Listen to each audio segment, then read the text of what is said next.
The Harvest House is a Christ-centered community for men recovering from substance abuse.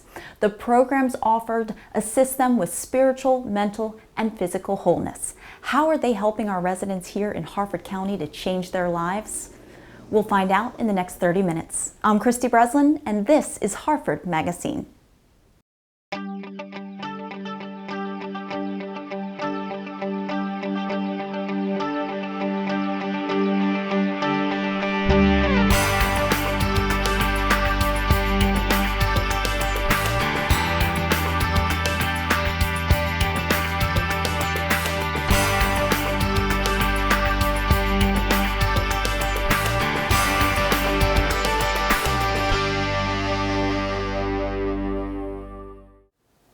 Donna Sheldon is the president of Harvest House, and she has been working with them, dedicating so much of her time since 2004, and it has made such a difference for our Harford County community. Hi, Donna. Hi, Kristy. Thank you. Now, Donna, what is the Harvest House, and when was it started? Harvest House is a home, a transitional home for men recovering from drug and alcohol addiction. And it was started in 2003 as a home for men coming out of the Harford County Detention Center. So it has transformed over the years. At that point, we were working with these men who were institutionalized and really were sent out into the unknown. It did become difficult because of that institutionalization of these men. And so a few years later, we decided to see how the recovery community was, I guess, blossoming because of the drug and alcohol addiction being so prevalent. And so we decided to take part in that journey. We decided to transfer from a home from the detention center to a home for men struggling with drug and alcohol addiction. So we would receive men from 28-day programs throughout the state, and they would be here for about a 7 to 9 month program, a stay. And this was working very successfully, and over the many years that we did this, we realized that our house was falling into disrepair. So we decided to graduate the last man and close the doors several years ago, and decided to raise funds for the renovations of Harvest House.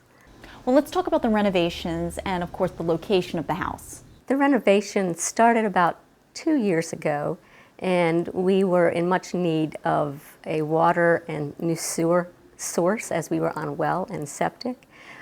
We had water in the basement. There was a lot of water issues and damage, and many walls that were unnecessary, and upgrades. Since the house was built in 1941, we felt the need to upgrade and renovate the house. So that took place about 2 years ago. We started, and through the commitments of the community, different businesses and organizations, we were able to renovate for the past 2 years.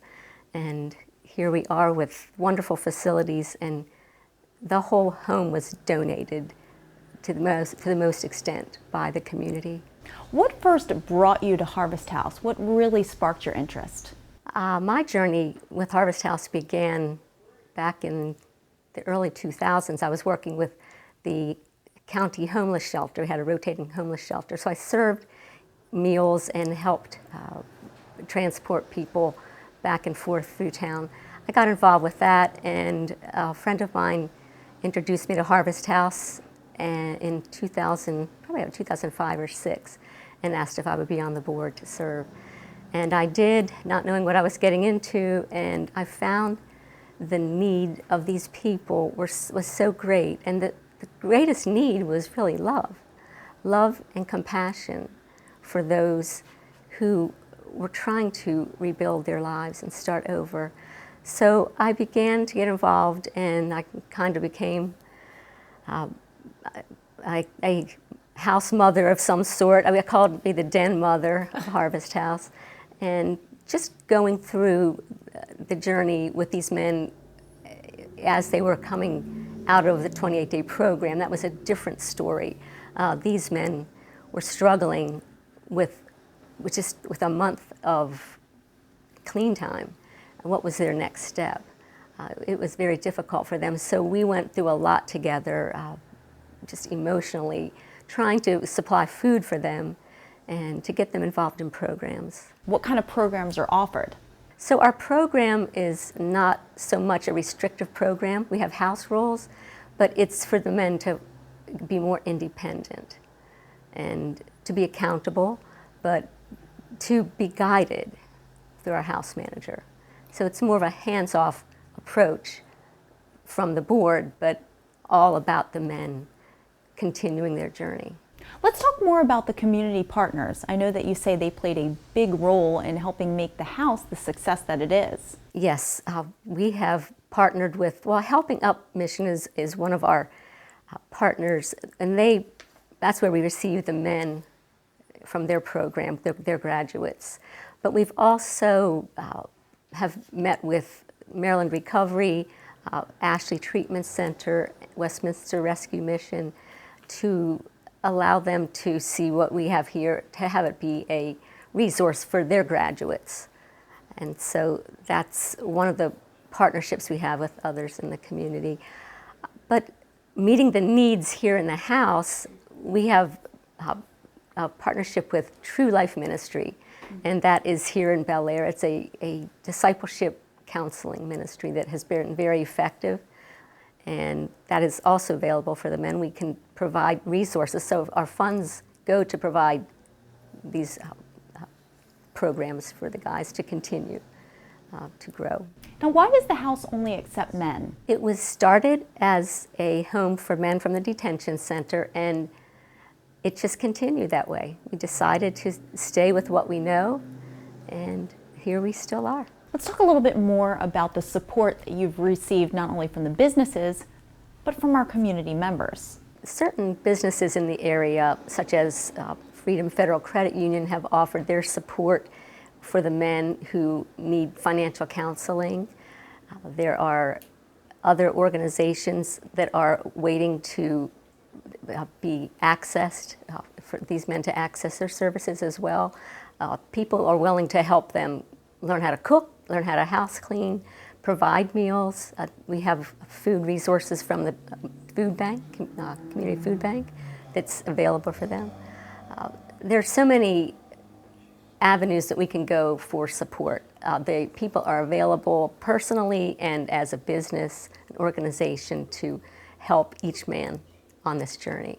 Is there anything else that you would like us to know about Harvest House? For me personally, it's been a journey to watch the transformation of men in the past. Their lives have been changed, their families have been changed, and that in turn changes our community. Graduates from Harvest House in the past have gone on to start businesses, to start their own recovery homes, so they are serving again this community. They have reclaimed their lives, their families, children who have been missing from their lives, they've developed relationships with.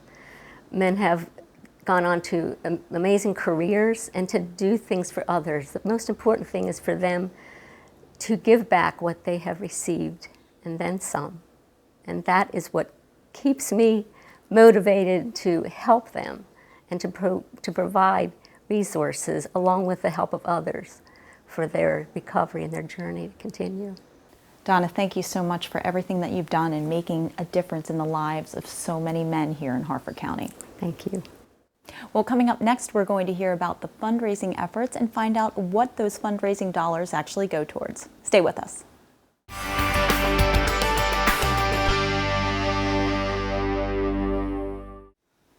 Kay Dykes is the secretary here at Harvest House. She's going to tell us all about the fundraising efforts, including their big fundraiser, the mini golf tournament.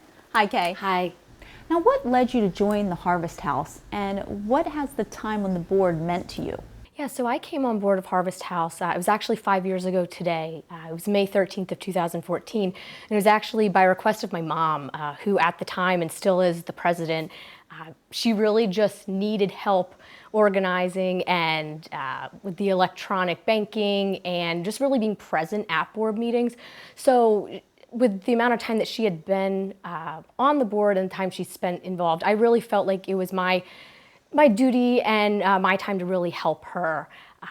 And during that time on the board, it's really just opened my eyes to the need in this community and just seeing the amount of people that have been touched and impacted by addiction, and also their desire to give back. It's really given me a sense of hope in this community, and I'm excited to see the big things that are in store for Harvest House. Now let's talk about fundraising. I know that's what you're mainly responsible for. We'll talk a little bit about the golf, and of course, what are the fundraising dollars used towards? Yeah, so back in 2014, we closed our doors, and our board was really at a sticking point with what we wanted to do with the house. We talked about demolishing it, renovating it, or even selling it and purchasing a new home. All things that require money, something that we didn't have. So we spent probably a year just praying at our board meetings and asking God to point us in the right direction. And out of that came a consultant who had many years of working in the community with nonprofits. So we brought her on board in March of 2016. And with her, we collectively decided that we were going to keep the home, gut and renovate it, and have a fundraiser to raise the money to start that project off. And simultaneously, we developed a relationship with Jarrettsville Builders, and they came on board as our project manager. And they oversaw and directed the entire renovation process of the home, as well as putting us in contact with many contractors who not only donated their time, but their materials at little to no cost. With the relationship we built with Jarrettsville Builders and those contractors, they actually came a part of our fundraiser, and Jarrettsville Builders was our event naming sponsor in 2016 and 17, and those contractors also were sponsors in our fundraiser as well. In 2016, that was our first year, we raised roughly $9,000. We had approximately 30 sponsors, and in 2018, we had roughly 50 plus sponsors and raised $16,000. Some of our main sponsors, in addition to Jarrettsville Builders, were Klein ShopRite, WSMT Insurance. We also had the Harford Mutual Insurance Company, and SIAB also became sponsors at that mini golf tournament. What can the community do, and what can the businesses do to help your mission? And what is your biggest need right now? So not only participating in our mini golf tournament, this will be our 4th year doing that, and I really have a goal of meeting or exceeding a $20,000 fundraising goal at that. So that kind of involvement is wonderful, just coming out on that day and being a part of that event. Also, so since our doors opened in 2018, we are really trying to fill the house to capacity, and with that come men from different walks of life with many different needs. They can be anything from education to bills, transportation, food, or even just daily hygiene products. So what I'm working on this year as my project is to develop some kind of sponsorship program where your money or your time or your actual physical contributions can go directly to those men's those specific needs. I'd also love to see a second fundraiser, maybe in the springtime, and that would really require putting together a fundraising board. The past 3 years of the mini golf has really just been myself, my mom, my husband, heading up that board. So I would really like to tap into the community and get others with different skill sets and different connections in the community, and I think that could really help get that up and running. But just really, if you take a second to look at our Facebook page or our website, I'm really going to start working on the social media.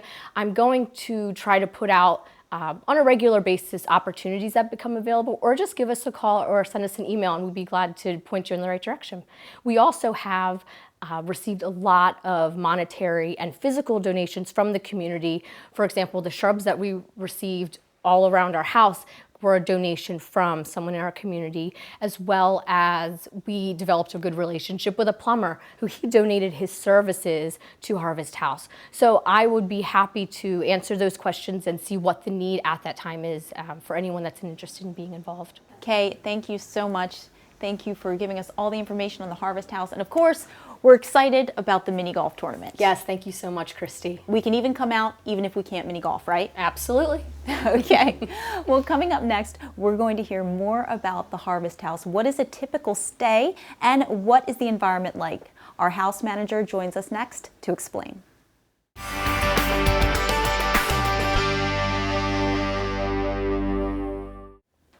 James Wentworth is the house manager here at the Harvest House.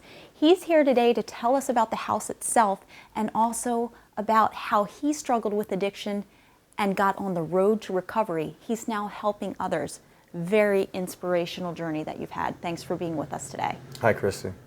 Now, James, what is a house manager? What exactly are your responsibilities? So, house manager, my job simply is to hold the guys accountable. And if any of them need any sort of resource, need help with anything at all, then I pretty much point them in the right direction. But I would say the biggest piece is I encourage them to continue to push themselves spiritually, emotionally, physically, mentally. I provide support, and I guess the other guy in the house, Justin, says I'm the house mom. Well, house mom, manager, I guess it all goes together. Yeah. So it's accountability, really. Now, James, you have a very personal connection to this. Quite a background. Can you tell us your story? So I came to the Harvest House about a year ago in May, and I have lived experience with addiction myself and struggled with pretty much heroin, crystal meth, alcoholism for roughly about 18 years. I moved to Maryland in 2015 for substance abuse treatment. I went through the Helping Up mission down in the city, where I spent a year in their program. And that really was where the transformation from my personal journey began. I was in California before Maryland, homeless, addicted to, at that time, it was crystal meth and black tar heroin. In and out of jail, felony after felony, 5 overdoses.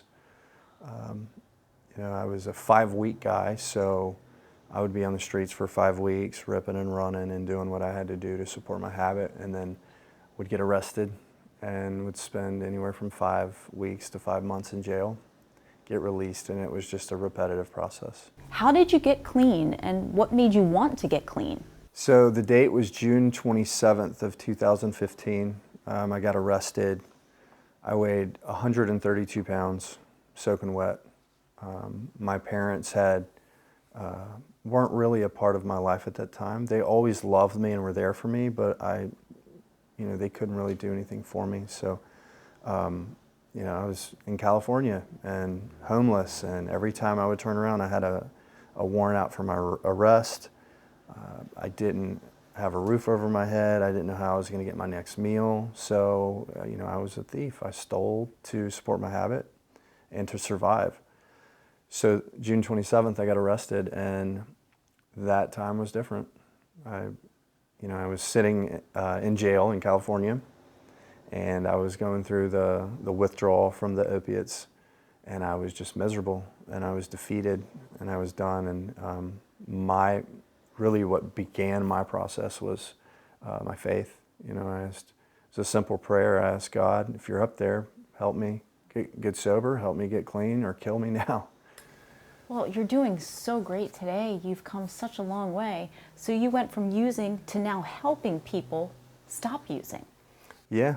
I'm a peer recovery specialist at Franklin Square Medical Center. I work in the emergency department as a full-time specialist in my field.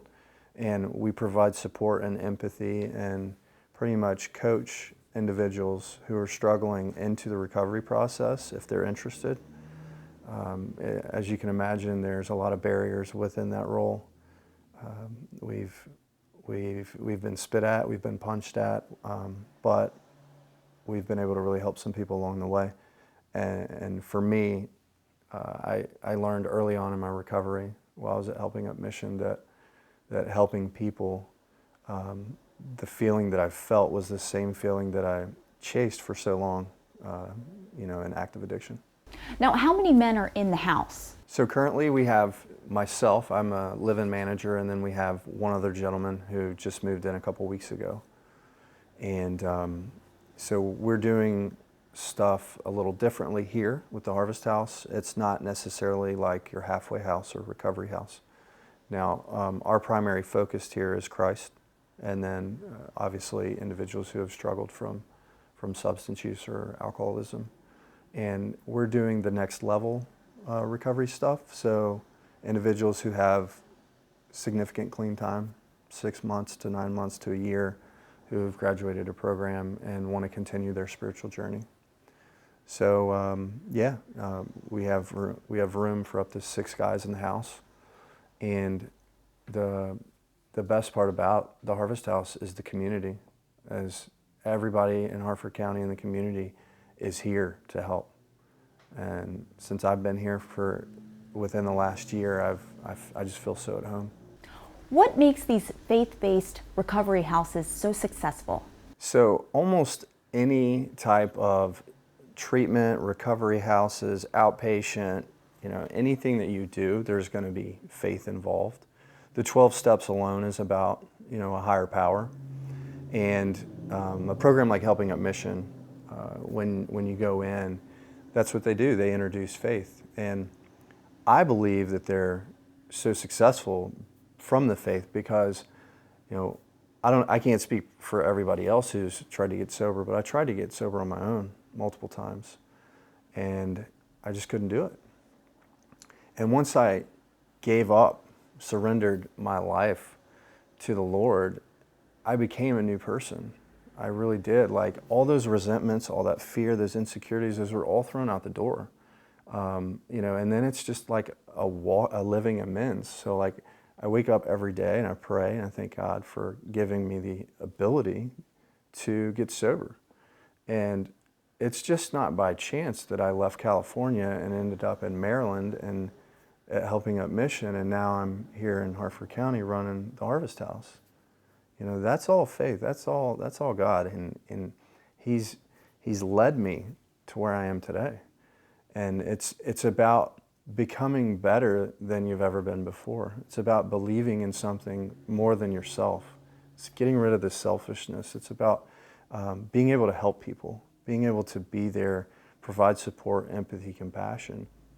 I'm just thankful that I've been able to transform, because that old addictive personality, the behavior, everything that I carried for so long, there was no humanly resource that was going to fix that. It didn't matter how many times I went to treatment or this and that. I had to change everything, every single thing, and for me, it was my faith. Narcotics Anonymous, Alcoholics Anonymous, Celebrate Recovery. These are all 12-step programs. These are tools to help individuals stay sober and get sober. If you look at this step work, it's all about faith. James, thank you, and congratulations on your full recovery, and thank you for helping people that are struggling right now and could really use some light in their lives. Thank you, Kristy. Well, the Harvest House has done so much to help so many people. We'll hear about some of those it has served coming up next.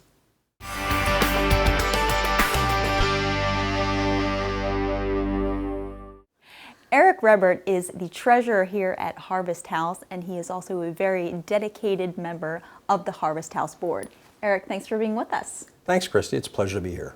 Eric, when and how did you first become involved with Harvest House? Well, a few years ago, I'm on the board with the Society of Italian-American Businessmen. We were approached to do a sponsorship for one of their fundraising events, actually the mini golf for Harvest House. So as the treasurer, doing my due diligence, I came across some information and started to go down a rabbit hole and learn more about the organization. Not long after that, I ran into a few folks in the community who were talking about Harvest House, and I asked them to connect me with Donna Sheldon, and not too long after that we met. And how long have you been on the board?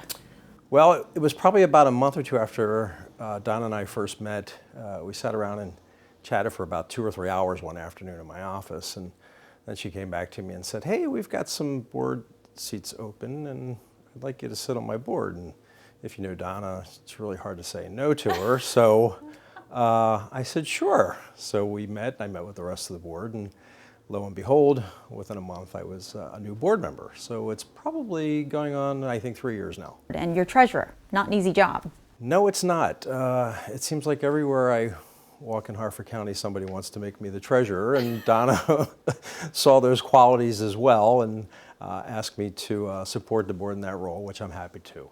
Well, how can the local businesses help? I know that they have really been a very big part of making the Harvest House successful. Yeah, I think the biggest way they can come and help Harvest House is to at least come out and visit the house here, learn a little bit more about it. And if we could establish relationships, we have to encourage employers in the area to consider some of the new residents that are coming in. Sometimes these men are coming in from different parts of the state, and they'll relocate for a chance to start a new life. They don't always have employment, they don't always have transportation. So to be able to come into an area and to be able to talk to folks in different companies and learn about different roles and opportunities, I think would probably be the best way that local businesses could help Harvest House. Can you tell me any success stories that really stand out in your mind, like how the Harvest House has made a difference in someone's life? Yeah, it has. And you know, we had a gentleman just last year, and I got personally involved as he was struggling to try to find his direction. So I guess I offered up some of my time to come in and be able to talk to him and coach him. He was kind of going through career transition, and some other things were going on in his life. So he was able to secure employment, actually got promoted, and has since moved on. So, you know, it's those kind of things that you find, I guess, intrinsically rewarding about doing this type of work. I know there's many reasons, but what are some of the reasons that the Harvest House is so important to you? The mission, I guess, here is closely aligns to things that I've done throughout my entire life and career. When I worked for Hopkins, I supported Christopher's Place down in Baltimore City. So it's always kind of been the theme in terms of the organizations that I like to work with, that I like to help. Of course, anybody who is looking for employment or looking for opportunity, and I think more importantly, is willing to help themselves. I usually like to get involved with and see what I can do to help them. Are there volunteer opportunities, and if so, what would they be? Well, we do have a fundraiser every year that comes up in the fall, and I know we sometimes need volunteers for that. But I think in other areas we could probably look at support from the community, maybe some financial support if they're interested. Sometimes when our residents come in for the first few weeks, they need to get settled, they need to get some traction, get organized. They don't always have employment, they don't always have a transportation. So we're looking at a program that would reach out to the local community asking for financial support, sort of like a sponsor for maybe the first couple weeks or maybe the first couple months. We're hoping to get that in track this year and out there, and maybe some folks in the community are interested, would be willing to help us out. That would be great. What would you say is the most rewarding part for you being involved with them? Probably providing the opportunity for somebody to start something new in their life. You see folks come in and they've probably been through the worst time of their life in recovery. The way we're structured here and some of the partners that we work with, we're kind of that phase 2 of the whole structure, helping them kind of bootstrap, get themselves set up, get themselves rooted in the community, find employment, transportation, maybe start to develop some relationships. And I think the most rewarding part is being somebody who can provide those resources, who can help make those connections, who can come in and maybe talk to some of the men when they're down or they just need some advice or their direction. Basically doing anything that I can to help improve their quality of life and help them move on to the next chapter. Eric, thank you so much for being here today and making Harvest House the success that it is. And thank you, Kristy. Well, Harvest House encourages these men to have independence, accountability, responsibility, and unity. So if you are interested in learning more about them or the various programs that they offer, or if you know someone that has a need for their services, you can always visit them at harvesthousemd.org. I'm Kristy Breslin. See you next month on Harford MagaScene.